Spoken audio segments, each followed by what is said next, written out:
وہ میرا دوست ہے، میرا ولی ہے۔ اللہ ولی الذین آمنوا یخرجہم من الظلمات الی النور۔ اللہ اہل ایمان کا ولی ہے، ساتھی ہے، پشت پناہ ہے، مددگار ہے، حمایتی ہے۔ بتائیے جسے یقین ہو جائے کہ اللہ میرا مددگار، اللہ میرا محافظ، اللہ میرا پشت پناہ، اللہ میرا حمایتی، اس کے لیے کوئی خوف ہوگا؟ اس سے کوئی ڈر ہوگا؟ میں مثال دیا کرتا ہوں ایک بہت سادہ پنجاب کے دیہات کی۔ تو بڑا چودھری ہے اور کوئی غریب کسان ہے۔ اس غریب کسان کے جانوروں کو ہر وقت اندیشہ ہوگا چوری کا، کوئی میری بھینس کھول کر نہ لے جائے، کوئی میرا بیل کھول کر نہ لے جائے۔ لیکن جس کے بارے میں یہ سب کو معلوم ہو کہ وہ جو بڑا چودھری ہے وہ اس کا دوست ہے، اس کی بچیا کو کوئی خوف ہوگا؟ اس کی بھینس پر کوئی ہاتھ ڈالے گا؟ اسے کوئی اندیشہ ہوگا؟ نہیں۔ کیوں؟ کہ وہ بڑا چودھری، بڑا اس کا یہاں کا سردار، جاگیردار، سب کو معلوم ہے وہ میرا دوست ہے، کوئی میرے خلاف اقدام نہیں کر سکتا۔ اس دنیا میں یہ چھوٹی سی بات اگر آپ کے دلی اطمینان اور سکون کا باعث بن سکتی ہے تو ذرا تصور کیجئے۔ میں لفظ تصور استعمال کروں گا صرف اس لیے کہ اس کا ہم جس کو کہتے ہیں ادراک اور شعور کر نہیں سکتے، اگر کے ساتھ کر سکتے۔ اگر یقین ہو کہ اللہ میرا مددگار اور یقین ہو کہ اللہ ہر آن میرے ساتھ ہے، پھر کوئی خوف؟ کس کا خوف؟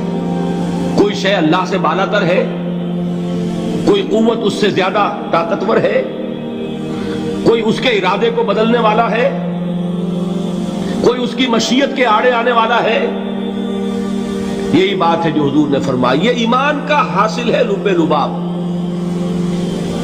کہ دیکھو اچھی طرح اس بات کو ذہن نشین کر لو، اگر تمام انسان مل کر تمہیں کوئی نقصان پہنچانا چاہے نہیں پہنچا سکتے مگر جو کچھ اللہ نے لکھ دیا ہو، اور تمام انسان مل کر تمہیں کوئی نفع پہنچانا چاہے نہیں پہنچا سکتے مگر وہ شے جو اللہ نے طے کر دی۔ آپ پھر میں کہوں گا ذرا طاری کیجئے، اسے فرض کیجئے، اسے سوچئے۔ اگر اس حدیث پر ہمارا دل ٹھکا ہوا ہو تو کسی سے ڈر ہوگا؟ یہ مجھے نقصان نہ پہنچا دے، یہ میری رپورٹ خراب نہ کر دے، یہ میری انکریمنٹ نہ رکوا دے، یہ میرا یہ نہ بگاڑ دے، یہ میرے یہ نقصان نہ پہنچا دے۔ اس کا ڈر، اس کا ڈر، اس کا خوف، اس کی خوشامد، اس کے لیے جا کر طرح طرح سے اپنی عزت نفس کو ذلیل کروانا اس کے سامنے، یہ سب کچھ کیوں کرتا ہے انسان؟ جب سمجھتا ہے کہ اس کے ہاتھ میں میرا کوئی نفع ہے، اس کے ہاتھ میں میرے لیے کوئی ضرر ہے، یہ مجھے کوئی غضب پہنچا سکتا ہے، یہ مجھے کوئی نقصان پہنچا سکتا ہے، یہ میرا کوئی کام بنا سکتا ہے، یہ میری کوئی ضرورت پوری کر سکتا ہے، اسی کا نام شرک ہے۔ جہاں آپ نے یہ سمجھا کہ غیر اللہ کے اندر کوئی طاقت موجود ہے وہی شرک ہے۔ بتوں سے تجھ کو امیدیں، خدا سے نومیدی، مجھے بتا تو صحیح اور کافری کیا ہے؟ شرک تو یہ ہے۔ جس پر بھی تمہیں یہ خیال ہے، کلمہ ہے یہ کلمہ سوم، لا حول ولا قوت الا باللہ، ذرا اس پر دل کو کبھی اگر آپ تصور کریں، پھر فرض کریں، دل ٹھک جائے اس پر، کوئی طاقت نہیں۔ یہی بات تھی جو شیخ عبد القادر جیلانی رحمۃ اللہ علیہ نے اپنی وصیت میں اپنے بچے سے کہی۔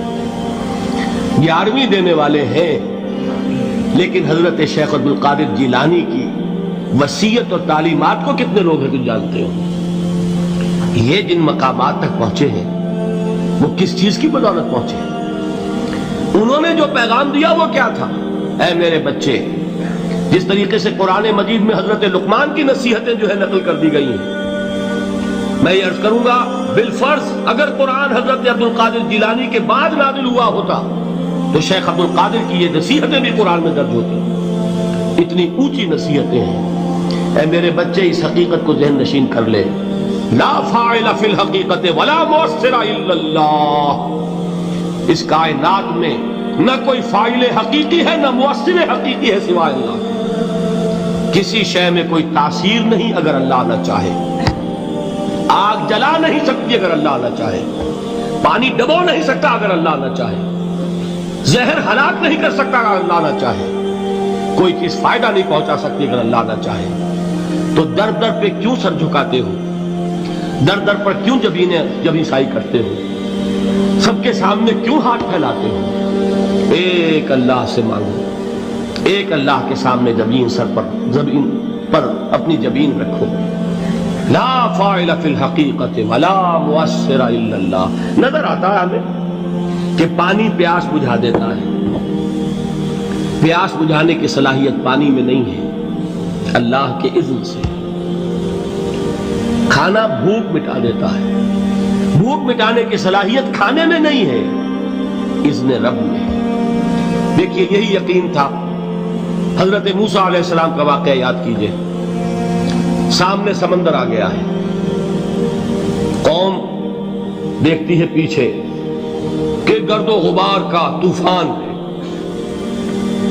معلوم ہوا کہ فرعون اپنے لشکر سمیت آ گیا ہے۔ لشکر جب چلتا تھا تیز رفتاری کے ساتھ تو گرد و غبار کا جو طوفان اٹھتا تھا اس کا تصور کیجیے، اور لمحہ بلمحہ وہ قریب آ رہا ہے۔ پوری قوم نے کیا کہا؟ اے موسیٰ انا لمدرکون، اے موسیٰ ہم کو پکڑے گئے۔ قرآن مجید میں تو یہاں وہ باتیں نہیں لکھی ہے، لیکن تورات میں یہ درج ہے کہ بنی اسرائیل جھگڑنے لگے، دست و گریبان ہو گئے موسیٰ کے ساتھ۔ موسیٰ ہمیں یہاں مروایا لا کر، اس سے تو ہم وہیں بہتر تھے، وہاں کھانے کو ملتا تھا، زندگی تو تھی، بیگار ہم کر رہے تھے، موت تو نہیں تھی۔ اب جو کچھ ہوگا اس کا تصور کرو، جس طریقے سے ہمارے ٹکڑے اڑائے جائیں گے۔ تو لڑ رہے ہیں حضرت موسیٰ علیہ السلام سے۔ یہ تورات کی تفصیل ہے، قرآن میں صرف اتنا آیا ہے، پریشان ہو کر انہوں نے کہا انا لمدرکون، موسیٰ ہم تو پکڑے گئے۔ اس وقت موسیٰ کا جواب کیا ہے؟ کلا ان معی ربی سیہدین، نہیں، میرے ساتھ میرا رب ہے، وہ راستہ دے گا۔ بتائیے کہاں راستہ نظر آ رہا ہے؟ یہ ہے ایمان بالغیب۔ راستہ نظر نہ آئے تب اللہ پر یقین ایمان ہے۔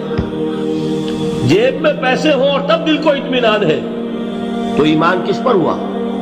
پیسے پر، اللہ پر نہیں۔ جب وسائل و ذرائع نہ ہو اور پھر یقین ہو کہ اللہ مسبب الاسباب ہے، وہ اسباب کا پابند نہیں ہے، وہ اسباب کا محتاج نہیں ہے، اسباب اس کے محتاج ہیں۔ اگر یہ یقین ہے تو اللہ پر ایمان ہے، یہ نہیں ہے تو تمہارا ایمان اسباب پر ہے، وسائل پر ہے، ذرائع پر ہے، مادیات پر ہے، اللہ پر نہیں۔ اس وقت کہاں راستہ تھا؟ کوئی راستہ تھا؟ سمندر ہے اور ادھر سے لشکر آ گیا ہے۔ کلا ان معی ربی سیہدین۔ اب دیکھیے ایمان کہہ دینا آسان ہے، ہوا معکم اینما کنتم، جہاں کہیں بھی تم ہوتے ہو اللہ تمہارے ساتھ ہوتا ہے، لیکن اس کا یقین قائم ہو جائے